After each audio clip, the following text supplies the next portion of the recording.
Everybody needs a niche, and Elizabeth Fournier has one. She's America's friendly neighborhood mortician. She also has a color, green. As in, Elizabeth Fournier is America's green mortician, writing books and spreading the word that funerals and burials need not be expensive, anti-environmental affairs. She recently published her third book, The Green Burial Guidebook, everything you need to plan an affordable, environmentally friendly burial. And it is exactly that, an easy-to-follow plan for ecologically friendly burials, whether carried out by your local mortician or at home. This may not be everybody's favorite topic, but it is thought-provoking. I know it's got me thinking about what instructions I will leave behind. I'm also curious to talk to Elizabeth about pushing green burials at a time when the Trump administration is treating the environment as public enemy number 2, second only to the news media.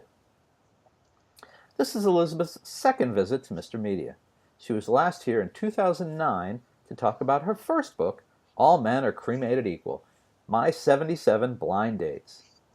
Now, one of those dates may have panned out. She has since married and has a daughter. And she also wrote a second book, The Green Reaper, Memoirs of an Eco-Mortician. Elizabeth Fournier, welcome back to Mr. Media. Oh, I'm thrilled to be here. Thank you for having me. I'm delighted to actually see you this time and not just hear you. Let's just jump right in. What exactly is a green burial? The green burial is simply what we did years back, prior to the funeral industry becoming what the funeral industry is today. So we would have a loved one and they wouldn't be embalmed. They would be laid to rest in a basic sheet or shroud or simple pine box, and then placed lovingly into some place without a concrete or steel burial liner. So a cemetery or a backyard or a churchyard, was a basic, simple green grave. Well, and since you may, in fact, have uh, caskets, I guess, I don't know, do we even call them caskets, what we're talking about here? You have them behind you, so I thought maybe right from the beginning, let's show people the difference of what you use versus what the industry standard might be these days. Yeah, so if we were in more of a standard funeral home, I am right now in my casket showroom, if you would. But my funeral home is a repurposed goat barn in Boring, Oregon. So we do things a little differently here. So what I have right behind me is something made out of willow. Willow. Hmm. You can be buried in something that simple. It's beautiful, it's handmade, it's very affordable, and of course, 100% biodegradable. Hmm. Then over here, we have a simple pine box made by a local artisan. And there's no metal, no toxic glue. It's just simply a pine casket. And these things retail for about $5. And think about that money savings compared to what you always hear by the national average of burying people and planning a funeral. I think we may have lost when you gave an example of the price. If you wouldn't mind repeating that, Elizabeth. Sure. Yeah, these caskets here, these are $500. I mean, think about that when it comes to the national average of what we always hear. You always hear $10,000 for a funeral, but a simple pine box, that really, really lowers that number.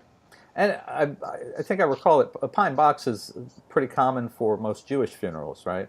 Particularly, Yes. right? So that they're is that a tradition? I know you have a lot of history in the book. Is that something that fits tradition there? Yes, that's Muslim families have been doing this, Mhm. Jewish families have been doing this. This is pretty common, and now Catholics are loving it. That Pope Francis is really bringing this back. So we're a lot of religious cultures are really excited about this too. And now I want to ask you: is a green burial? Is it mostly? I hate to use the term because it's derogatory, I guess. But is it mostly a flyover state issue? In that, I don't imagine it's that big of an issue in metropolitan cities in New York or Boston, Chicago, LA, where they're mostly everything there is concrete. Are they as interested in this, or is this mostly an issue in places that actually have land? Everybody is totally into this. In my book, it shows that all 50 states have at least one cemetery where they allow natural burial to happen. In some places, like New York, have several cemeteries. Some are just completely green burial cemeteries. So it's pretty amazing for people to see this isn't just something we do in our backyards, but we also do this in standard more modern looking cemeteries. Hmm. And what is it that's actually wrong with the typical way that people bury their dead, like for the last 100 years? I mean, they hire a funeral director, right? We inject our loved ones with formaldehyde or other chemicals. Spend maybe 20 grand on a casket and as much more or more on a funeral service, and burial plot, and a nicely manicured cemetery called Shady Acres. What's wrong with that? Well, if that's your personal choice, that's fantastic. I think death is very hard, and if that's what you want to do to revere your loved one, then wonderful, that choice is there. For other people who don't want to spend that money, and other people who have always recycled and they bring their cans back to the store for money and worry about cloth bags, they have a choice which is a little bit more equal to them when they die. And that would be the situation of think about all of those resources that we get buried with that get put into the ground. If you think about all the metal caskets annually that we place into the ground, we could be rebuilding a Golden Gate Bridge every year. Oh. Think about that. That thing is huge. All the cars 24 hours a day that travel this thing in San Francisco, we could rebuild one of those every year. And all the concrete that gets poured to be those burial vaults in the cemetery so the cemeteries can have the nice even ground and have more of a sexier memorial park. All that concrete, that could be a one-lane highway across the United States of America. Hmm. So why aren't the living enjoying these things? Why aren't we using the resources for us rather than putting them in the earth where nobody will ever see them again? They're not going to biodegrade and help the soil. They're merely going to just sort of hang around. What about now? I'm in Florida. People in New Orleans, places that have water table issues.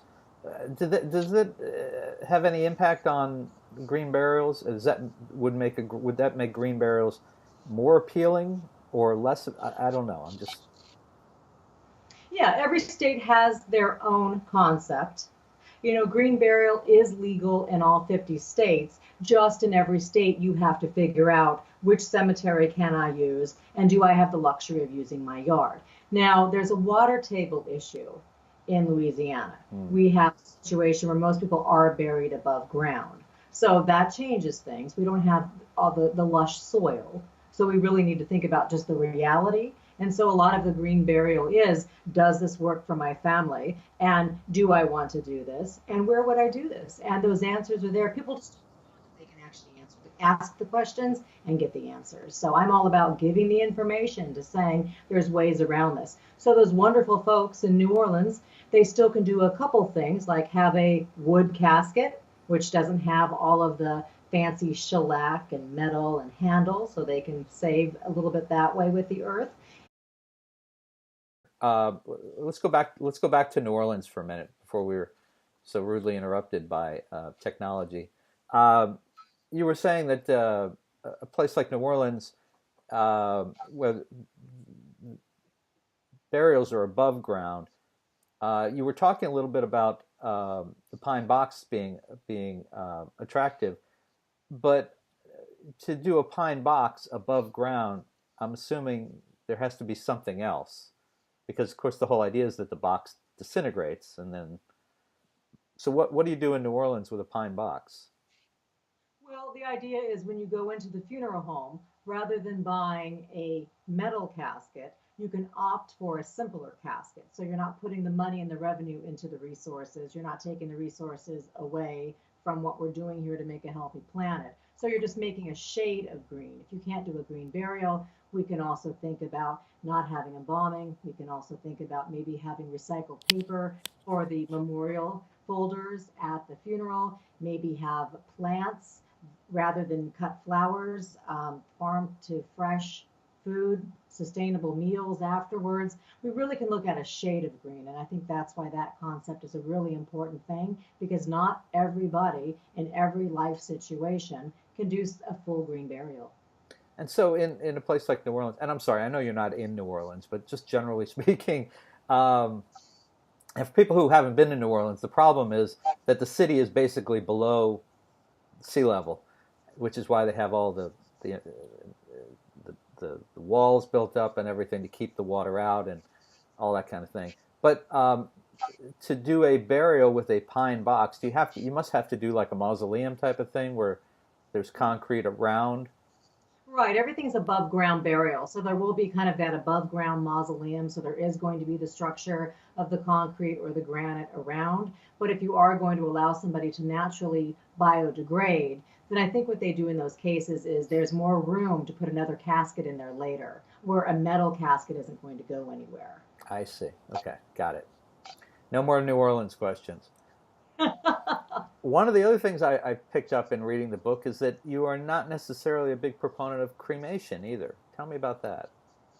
Well, what we're finding out about standard cremation, people have thought, well, that'd be a great idea because there's no 32-foot piece of land that I'm buying to go ahead and have a burial, or I'm not going to have to worry about, um, having this expensive a casket for my family.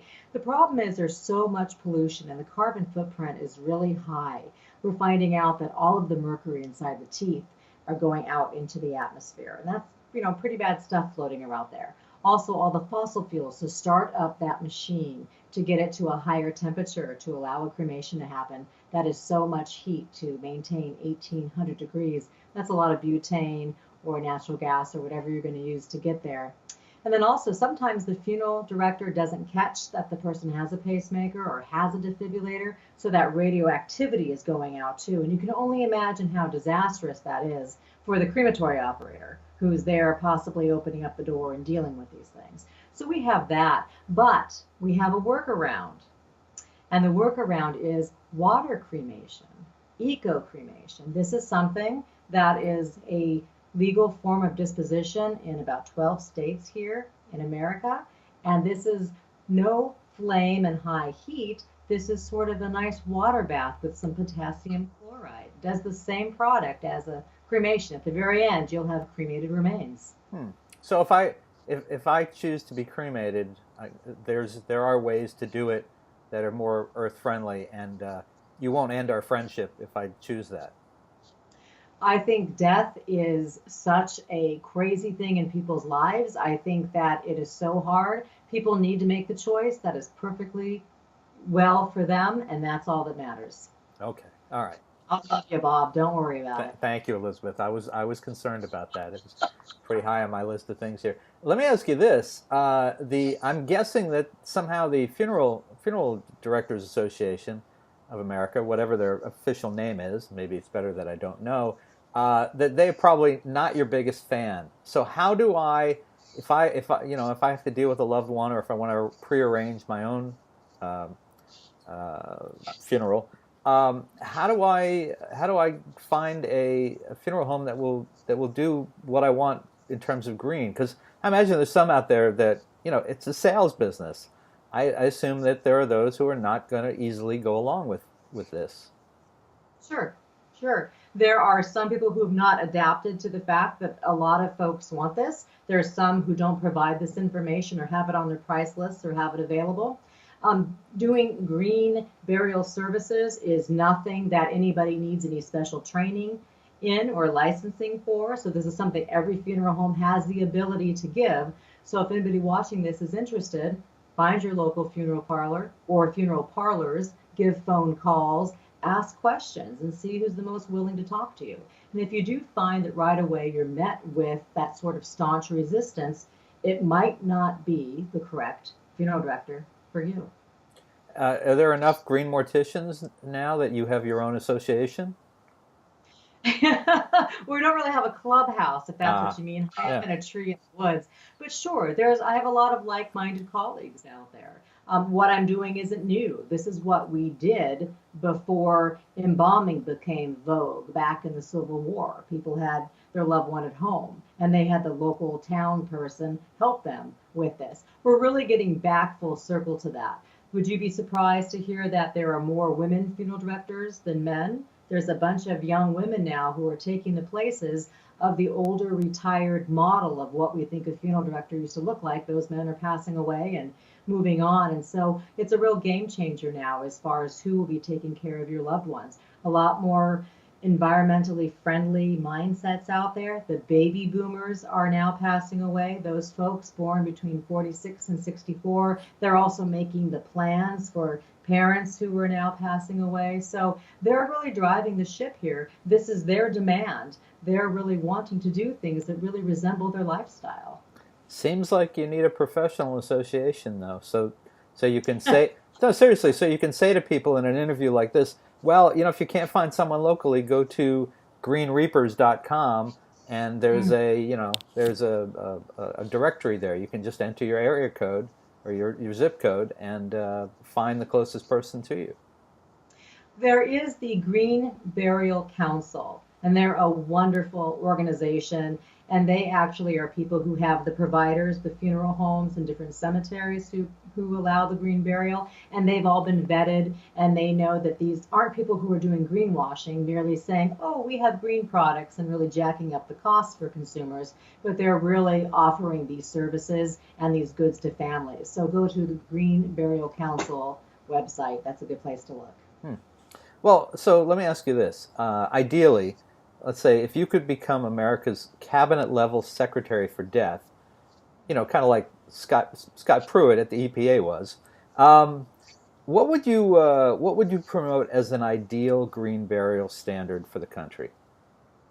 Well, I think an absolute perfect green burial in a perfect world, which we don't live in, but let's pretend. I'm in rural Boring, Oregon. I'm in rural Clackamas County, so I'm in a very small area of Oregon. Now, what I do see happen, which I think is really a perfect standard, is we can act as our own funeral director in this state. A lot of families choose not to hire a funeral home, believe it or not. And there's actually many states that allow people to take control of the rights and the disposition in their own hands. So I have families who have a loved one who passes away at home under hospice care. Somebody in the family will go out and get a death certificate signed by a medical provider. They'll get the paperwork from the county that they need for a burial permit.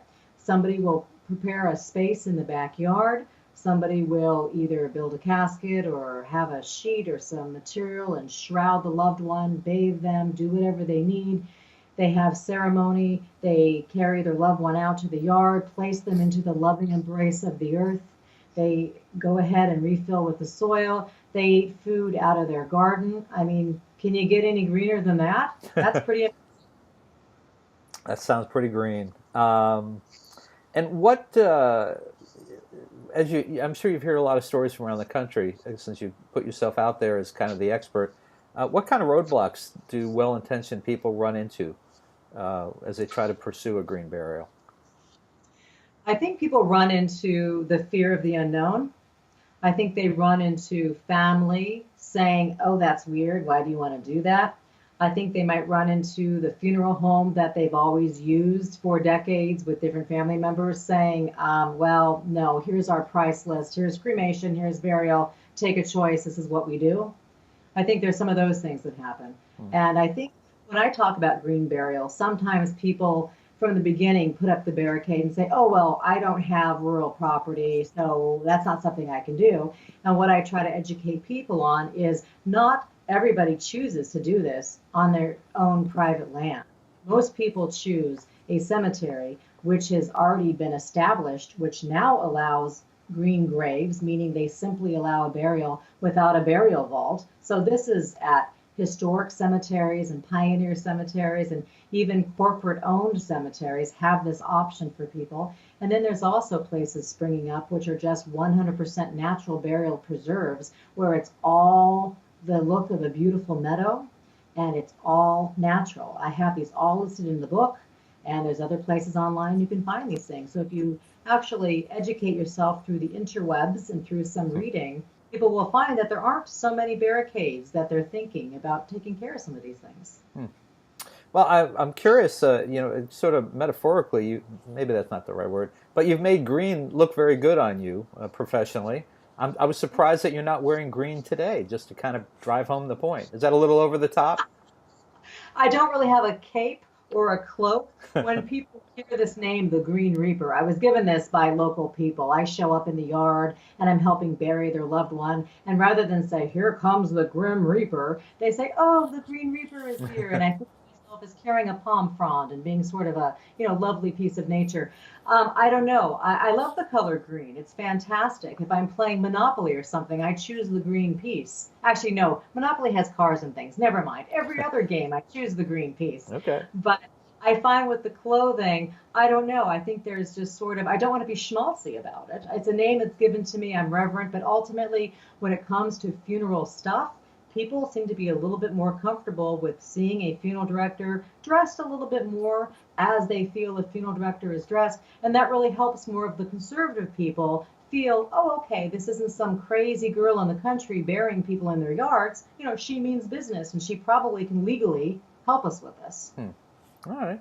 Well, before we kind of wrap up, normally I'm not nosy about people's personal lives, but you and I were introduced based on your personal life in terms of you did the book All Men Are Cremated Equal, and my 77 blind dates.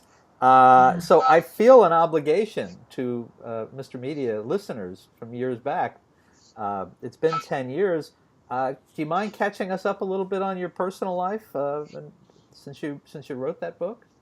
Absolutely. So while I was having all 77 of those miraculously, magically sparkling dates, there was a man who I called Creepy McCreeperson, who was the cremator in the funeral home where I was working. And he had a crush on me. I really didn't care much for him. But over time, I kept having my dates and they weren't working out, I was talking to him about them. Well, would you know, 77th blind date was beautiful. I thought this was the guy. But somehow I ended up meeting my cremator later on that evening and having a conversation with him. We talked 8 hours. I realized, oh my goodness, this man has everything on my list, except for the age. He's a little bit younger than me. And we started dating. We married within a year. And now we've been married a very, very happily 12 years, have an 11-year-old daughter. And we live a very nice life in Boring, Oregon with goats and sheeps. Wow. And how tough on you. He's actually younger. Not bad. No, he can carry heavy things. It works out really well.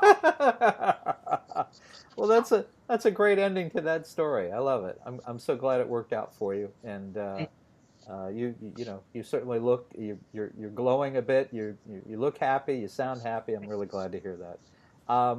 Last question. What's next? Do you have another book in you? You've done 3 so far. Yeah, I've done 3. I've really enjoyed them. I think probably what will happen next is as I'm doing a book tour and talking to people and media about my green burial guidebook, people occasionally come up to me and say, hey, there's this green burial cemetery here, or I'll get an email about something. And so I'm compiling all this information. And I would like to, in a couple years, come out with a new edition with some updated information. There's more and more people getting excited about this. There's more companies coming on board. There's people coming up with great products. And I really want to showcase all this wonderful movement and expansion that's really happening in the green burial world. Excellent, excellent. All right. Well, folks, listen, you can find the Green Burial Guidebook, everything you need to plan an affordable, environmentally friendly burial by my guest, Elizabeth Fournier, in great bookstores everywhere, or you can order it right now at a great price at mrmedia.com. That's mrmedia.com. If you're watching on the mrmedia.com page, just below the video, you'll see the cover of the book. You can click on it right now. Probably get the ebook immediately, or Amazon can ship you the real book in a day or so. And get started on that. Do you have a website you want to send people to? Sure. If you have basic questions about green burial, you can look at my funeral home website. There's lots of information there. It's cornerstonefuneral.com. And if you want to read more about the book or where you possibly can see me or hear me, it is thegreenreaper.org. Excellent. And are you on Twitter or Facebook? I'm on Twitter. I'm on Facebook. I'm on Instagram. Find me, friend me. It'll be fun. Sounds good. All right. Elizabeth Fournier, great to see you. Thank you so much for joining us again on Mr. Media today. Thank you so much.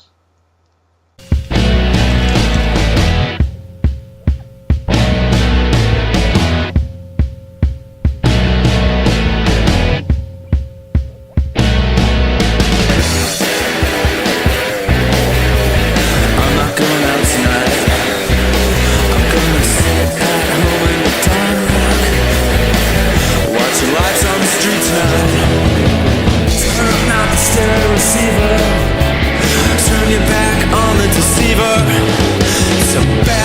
idea to believe her. A bad idea to believe her. Turn up the stereo receiver.